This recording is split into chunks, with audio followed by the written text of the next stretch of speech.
मित्रांनो, मी आता आहे वरंधा घाटात आणि वरंधा घाट म्हणजे रायगड जिल्ह्याला आणि पुणे जिल्ह्याला जोडणारा घाट आणि त्या रोडचं आता काम चालू आहे।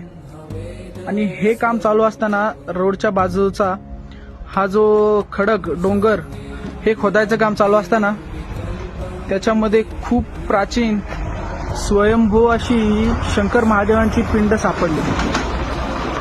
जवळजवळ रोडपर्यंत हा खडक होता। रोडपासून जवळजवळ 15 ते 20 फूट आतमध्ये खोदल्यावरती आपल्याला ही शंकर महादेवांची पिंड दिसते। मित्रांनो, हे 15 ते 20 फूट आतमध्ये खोदलंय आणि त्याच्या आतमध्ये ही आपल्याला शंकर महादेवांची पिंड आढळले।